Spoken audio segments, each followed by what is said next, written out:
Hello every one. ഇന്ന് നമ്മൾ ARPയുടെ implementation methodology അതുപോലെ തന്നെ എങ്ങനെയാണ് അതിൻ്റെ ഇംപ്ലിമെൻറ്റേഷൻ പ്രോസസ്സ് അതാണ് ഇന്നത്തെ ക്ലാസ്സിൽ നമ്മൾ ഡിസ്കസ് ചെയ്യാനായിട്ട് പോകുന്നത്. ഓക്കെ, സോ ARPയുടെ ഇംപ്ലിമെൻറ്റേഷൻ മെത്തഡോളജി, അതായത് എങ്ങനെയാണ് ഇപ്പോൾ നമ്മൾ ഇതുവരെയുള്ള ഇതിൽ ARP എന്താണെന്ന് മനസ്സിലാക്കി, അതുപോലെ തന്നെ പല സോഫ്റ്റ്വെയറുകൾ അവൈലബിൾ ആണ്, ദെൻ ERP മോഡ്യൂൾസ്, ഇതൊക്കെ നമ്മൾ ഡിസ്കസ് ചെയ്തു. ഇതൊക്കെ ഇനി കമ്പനിയിൽ എങ്ങനെയാണ് നമ്മളത് ഇംപ്ലിമെൻറ്റ് ചെയ്യുന്നത്, അല്ലെങ്കിൽ നമ്മുടെ സോഫ്റ്റ്വെയർ എങ്ങനെയാണ് അത് കമ്പനികളുടെ എല്ലാ രീതിയിലും ഇംപ്ലിമെൻറ്റ് ചെയ്യുന്നുള്ള ആ ഒരു മെത്തഡോളജിയും അതുപോലെ തന്നെ അതിൻ്റെ പ്രോസസ്സാണ് ഡിസ്കസ് ചെയ്യുന്നത്. So ERP implementation methodologies refers to the systematic approach to the conduct a business process re-engineering project. അതായത് നമുക്കൊരു ഇതുണ്ടായിരിക്കും, അതായത് ഒരു മെത്തഡോളജി ഉണ്ടായിരിക്കും. അതായത് വേണമെങ്കിൽ ഒരു സോഫ്റ്റ്വെയർ, ഇപ്പോൾ നമ്മളിപ്പോൾ ഏതെങ്കിലും സാപ്പോ അല്ലെങ്കിൽ ഒറാക്കിളോ ഏതെങ്കിലും ഒരു സോഫ്റ്റ്വെയർ ARP സോഫ്റ്റ്വെയർ ഒരു ദിവസം കൊണ്ട് തന്നെ നമുക്ക് ഇംപ്ലിമെൻറ്റ് ചെയ്യാം. അതല്ലെങ്കിൽ സ്റ്റെപ്പ് ബൈ സ്റ്റെപ്പ് കമ്പനി എങ്ങനെയാണ് അതിനെ അപ്രോച്ച് ചെയ്യുന്നത്, അതായത് 1 by 1 ആയിട്ടാണോ അല്ലെങ്കിൽ ഫുള്ളായിട്ടാണോ അല്ലെങ്കിൽ ഒരു ഏരിയയിൽ മാത്രമായിട്ടാണോ, ആ ഒരു അപ്രോച്ചിനെയാണ് നമ്മൾ എന്ത് പറയുന്നത്, ERP ഇംപ്ലിമെൻറ്റേഷൻ മെത്തഡോളജി. ഓക്കെ, അതിൽ 3 ടൈപ്പ് മെത്തഡോളജികളാണ് നമ്മൾ ഫോളോ ചെയ്യുന്നത്. The first one, the big bang. The Big Bang is the most ambitious and difficult to the approach to the ERP implementation. അതായത് ബിഗ് ബാങ് എന്ന് പറയുന്നത്, ഇപ്പോൾ ഒരു കമ്പനി, ഒരു വലിയൊരു ഹ്യൂജ് കമ്പനി ആണെങ്കിൽ അല്ലെങ്കിൽ വലിയൊരു എൻ്റർപ്രൈസ് ആണെങ്കിൽ എന്ത് ചെയ്യും, ഈ ഒരു ബിഗ് ബാങ് മെത്തഡോളജി പ്രകാരം ആ ഒരു ERP സോഫ്റ്റ്വെയർ എല്ലാം ഒറ്റൊരു ദിവസം കൊണ്ട് നമ്മൾ എന്ത് ചെയ്യുന്നു, അതിനെ ഇംപ്ലിമെൻറ്റ് ചെയ്യുന്നു. ഓക്കെ, അപ്പോൾ അതിൽ കൂടുതലും റിസ്ക് ഇൻവോൾവഡ് ആണ്, അതുപോലെ തന്നെ അതിൽ വർക്ക് ചെയ്യുന്ന എംപ്ലോയീസിന് അത് ആക്സെപ്റ്റ് ചെയ്യാനുള്ള ഒരു കപ്പാസിറ്റി വേണം. ചില കമ്പനികൾ മാത്രമാണ്, റയർ ആയിട്ടുള്ള കമ്പനികൾ മാത്രമാണ് ഈ ബിഗ് ബാങ് മെത്തേഡ് അഡോപ്റ്റ് ചെയ്യുന്നത്. ബിക്കോസ് ഞാൻ പറഞ്ഞില്ലേ, നല്ല റിസ്ക് ഇൻവോൾവഡ് ആണ്.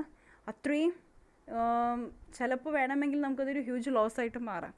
അപ്പോൾ അതുകൊണ്ട് തന്നെ ഒരു എന്താ പറയുക, ഒരു സക്സസ്ഫുൾ ആവോ അല്ലെങ്കിൽ ബൈ ലക്കിനെ ഡിപ്പെൻഡ് ചെയ്തിട്ടാണ് ഈ ഒരു ബിഗ് ബാങ് മെത്തഡോളജി ഇരിക്കുന്നത്. ഓക്കെ,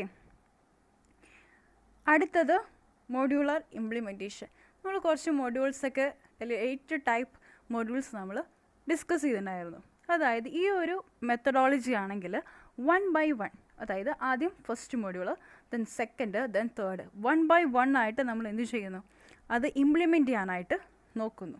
ഓക്കെ, ആ ഒരു അപ്രോച്ച് അല്ലെങ്കിൽ ആ ഒരു മെത്തഡോളജിനെയാണ് നമ്മൾ മോഡ്യൂളർ ഇംപ്ലിമെൻറ്റേഷൻ എന്ന് പറയുന്നത്. ഇത് വളരെ ബെനിഫിറ്റാണ്, ഒരുവിധം കമ്പനികളെല്ലാവരും അഡോപ്റ്റ് ചെയ്യുന്ന ഒരു മെത്തഡോളജിയാണ്. ബിക്കോസ് നമുക്ക് എന്തെങ്കിലും ഒരു കമ്പനിയിൽ ഇംപ്ലിമെൻറ്റ് ചെയ്തപ്പോൾ എന്തെങ്കിലും ഡിഫിക്കൾട്ടോ അല്ലെങ്കിൽ എന്തെങ്കിലും റിസ്ക് തോന്നുകയാണെങ്കിൽ നമുക്കതിന് അതിൻ്റെ ആ ഒരു റിസ്ക് എലിമിനേറ്റ് ചെയ്തിട്ട് നെക്സ്റ്റ് മോഡ്യൂളിൽ കടക്കാൻ പറ്റും. ഓക്കെ, അപ്പോൾ ആ ഒരു ബിഗ് ബാങ്ങിനേക്കാൾ ഏറ്റവും ബെറ്റർ എന്ന് പറയുന്നത് മോഡ്യൂളർ ഇംപ്ലിമെൻറ്റേഷനാണ്. ഓക്കെ, അതായത് 1 by 1 നമ്മൾ എന്ത് ചെയ്യുന്നു, അല്ലെങ്കിൽ ഡിപ്പാർട്ട്മെൻറ്റ് വൈസ് ആയിട്ട് നമ്മളത് ഇംപ്ലിമെൻറ്റ് ചെയ്യാനായിട്ട് നോക്കുന്നു. ഇനി അടുത്തതാണ് the process oriented implementation of the slam duck. This method of the implementation ERP is implemented in one or the few critical business process which involves a few business units.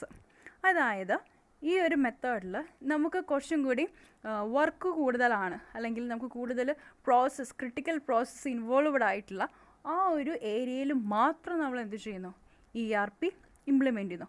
ഇപ്പോൾ finance ആണ് handle ചെയ്യാനുള്ള situation, അല്ലെങ്കിൽ കസ്റ്റമേഴ്സിൻ്റെ database. അപ്പോൾ ഏതാണോ കമ്പനിക്ക് ഒരു critical സിറ്റുവേഷനായിട്ട് അല്ലെങ്കിൽ critical പ്രോസസ്സായിട്ട് feel ചെയ്യുന്നത്, ആ ഒരു ഏരിയയിൽ മാത്രം നമ്മൾ എന്ത് ചെയ്യുന്നു, ERP ഇംപ്ലിമെൻറ്റ് ചെയ്യുന്നു. എല്ലാ മോഡ്യൂൾസിലും ഇല്ല, കുറച്ച് അല്ല ക്രിട്ടിക്കൽ ആയിട്ടുള്ള പ്രോസസ്സ് ഏതൊക്കെയാണോ വരുന്നത് അതിന് മാത്രമേ എന്ത് ചെയ്യുന്നുള്ളൂ, ERP ഇംപ്ലിമെൻറ്റ് ചെയ്യുന്നുള്ളൂ. ആ ഒരു മെത്തഡോളജിയാണ് process oriented implementation of the slam duck. അടുത്തത് ഇപ്പോൾ നമ്മൾ മെത്തഡോളജിക്ക് ഡിസ്കസ് ചെയ്ത് ബിഗ് ബാങ് ഉണ്ടായിരുന്നു, മോഡ്യൂളർ ഇംപ്ലിമെൻറ്റേഷൻ, സ്ലാം ഡക്ക്, ഇതൊക്കെയാണ് അതിൻ്റെ അപ്രോച്ചുകൾ, അതായത് ഇംപ്ലിമെൻറ്റ് ചെയ്യാനുള്ള അപ്രോച്ചസ്. നെക്സ്റ്റ് എങ്ങനെ അത് ഇംപ്ലിമെൻറ്റ് ചെയ്യും. ഓക്കെ, അതിൻ്റെ പ്രോസസ്സ് അല്ലെങ്കിൽ അതിൻ്റെ സ്റ്റേജുകൾ നമുക്ക് നോക്കാം. 11th സ്റ്റേജാണ് നമുക്കുള്ളത്. ഓക്കെ, അപ്പോൾ 1 by 1 നമുക്ക് ചെക്ക് ചെയ്യാം. First one, the project planning.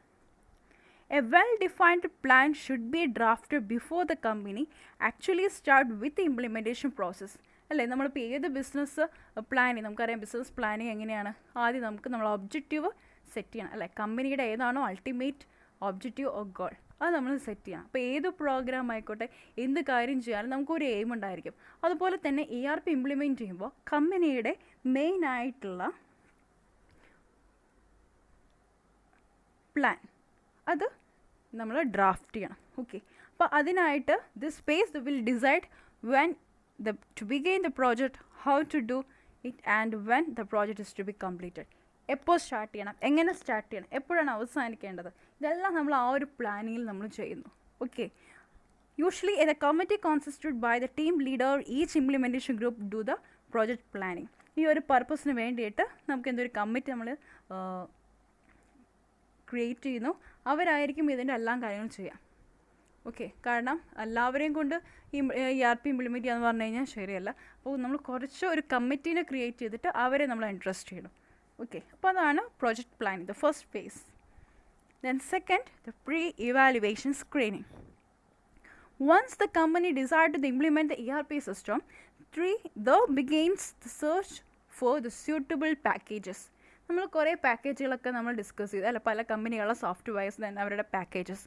Okay, അപ്പോൾ അതിൽ ഏറ്റവും നല്ലത് കുറേയധികം കമ്പനികളുണ്ട്, നമ്മൾ കുറച്ച് ഡിസ്കസ് ചെയ്തിട്ടുള്ളൂ. ബട്ട് നമുക്ക് ഒരു വേൾഡ് ലെവലിൽ ഇഷ്ടം പോലെ നമ്പർ ഓഫ് സോഫ്റ്റ്വെയർ അല്ലെങ്കിൽ പാക്കേജസ് അവൈലബിൾ ആണ്. സോ ഒരു 5 അതിനൊരു 5 ഇത് കമ്പനിക്ക് സ്യൂട്ടബിൾ ആവുന്ന തോന്നുന്നൊരു 5 6 ERP പാക്കേജസ് അവർ സെലക്ട് ചെയ്യുന്നു. ദെൻ അവരതൊരു പ്രീ ഇവാലുവേഷൻ സ്ക്രീനിങ് നടത്തുന്നു. ഓക്കെ, കാണുന്നത് വെച്ച് കഴിഞ്ഞാൽ ഈ ഒരു ഏതൊരു സോഫ്റ്റ്വെയർ ആണ് നല്ലത്, അല്ലെങ്കിൽ ഈ പാക്കേജ് എടുത്തു കഴിഞ്ഞാൽ കമ്പനിക്ക് എത്രത്തോളം പ്രോഫിറ്റ് ഉണ്ടായിരിക്കും അല്ലെങ്കിൽ ലോസ്, ഇതൊക്കെ നമ്മൾ കമ്പയർ ചെയ്യുന്നു. ഓക്കെ, ഒരു പ്രീ ഇവാലുവേഷൻ സ്ക്രീനിങ് നടന്നു. It is A time consuming process. The company should do pre-evaluation screening to the limit the number of packages that would evaluate by the committee. കാരണം നമ്മളെല്ലാം നമുക്ക് available ആയിട്ടുള്ള എല്ലാ പാക്കേജസും screen ചെയ്യാന്ന് പറഞ്ഞു കഴിഞ്ഞാൽ it's not possible. Okay, so അതുകൊണ്ട് തന്നെ കമ്പനിക്ക് സ്യൂട്ടബിളായി തോന്നുന്ന കുറച്ച് പാക്കേജസ് മാത്രം, ലിമിറ്റഡ് ആയിട്ടുള്ള പാക്കേജസ് മാത്രം നമ്മൾ എന്ത് ചെയ്യുന്നുള്ളൂ, കമ്മിറ്റി ഇവാലുവേറ്റ് ചെയ്യുന്നുള്ളൂ. And next face is the package evaluation. The evaluation and the selection process is one of the important phase of the ERP system implementation, because the package that a company selects will decide the success or failure of the project. The objective of this phase is to find the package that is flexible enough to meet the company's need and requirements. അതായത് ഈ ഒരു package evaluation തന്നെയാണ് ഞാൻ നേരത്തെ പറഞ്ഞ പോലെ അതിൻ്റെ cost എത്രത്തോളം ഉണ്ടായിരിക്കും, അല്ലെങ്കിൽ നമ്മളത് ഇംപ്ലിമെൻറ്റ് ചെയ്ത് കഴിഞ്ഞാൽ അത് സക്സസ് ആവോ അല്ലെങ്കിൽ ഫെയിലിയർ ആവോ. ഓക്കെ, അപ്പോൾ അതൊക്കെ നമ്മൾ നല്ല രീതിയിൽ ഇവാലുവേറ്റ് ചെയ്യണം ആ ഒരു കമ്മിറ്റി. ഓക്കെ, അതാണ് ഈ ഒരു തേർഡ് ഫേസിലുള്ളത്. And next, the gap analysis. The gap analysis is a process through which the organization can find out the gap now existing in the organization in the matters of the process automation. അതായത് gap analysis എന്ന് പറയുന്നത്, നമുക്കിപ്പോൾ ഒരു package നമ്മൾ select ചെയ്യാമെന്ന് വിചാരിച്ചു. Okay, അപ്പോൾ അതിൻ്റെ സ്കോപ്പ് അല്ലെങ്കിൽ ആ ഒരു പാക്കേജ് നമുക്ക് അല്ലെങ്കിൽ ERP നമ്മൾ ഇംപ്ലിമെൻറ്റ് ചെയ്ത് കഴിഞ്ഞാൽ നമുക്കുണ്ടാകുന്ന ചേഞ്ചസ് എന്തൊക്കെയാണ്, ഇത് കമ്പനിയിൽ ഉണ്ടാകുന്ന ചേഞ്ചസ്, അതിൻ്റെ കോസ്റ്റ്, ബെനിഫിറ്റ്സ്, ചേഞ്ചസ്, അത് നമ്മളൊരു ഡോക്യുമെൻ്റ് ആക്കി മാറ്റും. അതാണ് ഗ്യാപ്പ് അനാലിസിസ് ഡോക്യുമെൻറ്റ്. അത് ഈ ഒരു ഫേസിലാണ് നമ്മളത് ക്രിയേറ്റ് ചെയ്യുന്നത്. കാണുന്നത് വെച്ച് കഴിഞ്ഞാൽ നമ്മളിപ്പോൾ ഇവാലുവേറ്റ് ചെയ്തു, ആ ഇവാലുവേറ്റ് ചെയ്ത ബേസിസിൽ ഇത്രയും കാര്യങ്ങൾ നമുക്കതിൽ സ്കോപ്പ് ഉണ്ട്, അതുപോലെ തന്നെ ഇന്ന ഏരിയയിലൊക്കെ അതിൻ്റെ ചേഞ്ചസ് വരും, ഇത്രത്തോളം നമുക്ക് ബെനിഫിറ്റ് ഉണ്ടാവും, അങ്ങനെ ഒരു എസ്റ്റിമേറ്റ് ചെയ്തിട്ടുള്ള ഒരു ഡോക്യുമെൻറ്റ് നമ്മൾ ക്രിയേറ്റ് ചെയ്യുന്നു. അതാണ് gap analysis document. And the fifth, business process re engineering. നമുക്ക് റീ എൻജിനീയറിങ് എന്താണെന്നറിയാം, എന്താണ് ചേഞ്ചസ് വിത്ത്, അല്ലേ? നമ്മളൊന്ന് റീസ്ട്രക്ചർ ചെയ്യുക ഓർഗനൈസേഷനെ, ആ ഒരു പ്രോസസ്സാണ് നമ്മളിവിടെ വരുന്നത്. അപ്പോൾ ഇതിൽ റീ എൻജിനീയറിങ് ചെയ്യുമ്പോൾ നമുക്ക് വരുന്നൊരു ദോഷം എന്നല്ല, കമ്പനി വരുന്ന മേജർ ചേഞ്ച് എന്ന് പറയുന്നത് കൂടുതലായിട്ട് നമ്പർ ഓഫ് എംപ്ലോയീസിൻ്റെ കുറയ്ക്കാനായിട്ട് തോന്നും, നമ്പർ കുറയ്ക്കുക automatically. Okay, when the ERP is introduced, the whole process becomes automated and hence there should be a corresponding reduction in the workforce. വർക്ക്ഫോഴ്സിൽ നല്ല പോലെ റിഡക്ഷൻ വരും ഈ റീഎഞ്ചിനീയറിംഗ് കൊണ്ടുവന്നു കഴിഞ്ഞാൽ. The first aspect of the BPR aims at the downsizing of the existing workforce. ഞാൻ നേരത്തെ പറഞ്ഞ പോലെ അതിൻ്റെ നമ്പർ കുറയും. ഇപ്പോൾ ഇത്രയും ഒരു 1000 എംപ്ലോയീസ് ഉണ്ടെങ്കിൽ നമ്മൾ BPR ഇംപ്ലിമെൻറ്റ് ചെയ്ത് കഴിഞ്ഞാൽ അതൊരു അറൗണ്ട് ഒരു 650 റേഞ്ചിലേക്ക് വരും. ഓക്കെ, ഡൗൺ സൈസിങ് ആണ് വരുന്നത്. And the sixth stage is installation and configuration.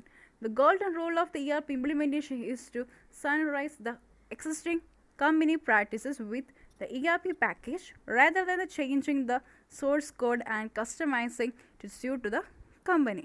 The task of the configuration of the ERP system should be assigned only to the experienced staff in a different functional areas.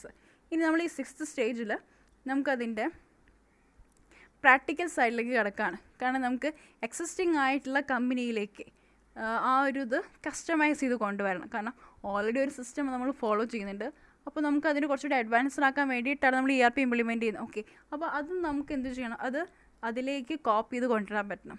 Okay, അപ്പോൾ ആ ഒരു ഇതാണ് installation and configuration. അതുപോലെ തന്നെ ഓരോ ഫങ്ഷനിൽ വരുന്ന, അതായത് ഇപ്പോൾ HR, ദെൻ ഫിനാൻസ്, അങ്ങനെ ഓരോ ഫങ്ഷണൽ ഏരിയാസിലുള്ള കുറച്ചും കൂടിയും സീനിയർ ആയിട്ടുള്ള അല്ലെങ്കിൽ എക്സ്പേർട്ട് ആയിട്ടുള്ള എംപ്ലോയീസിന് നമ്മൾ അതിൻ്റെ ഒരു ട്രെയിനിങ് പ്രൊവൈഡ് ചെയ്യണം. ഓക്കെ, അതാണ് നെക്സ്റ്റ് സ്റ്റേജിൽ വരുന്നത്, the project training. Along with the configuration step is to taken to provide the training to the implementation team.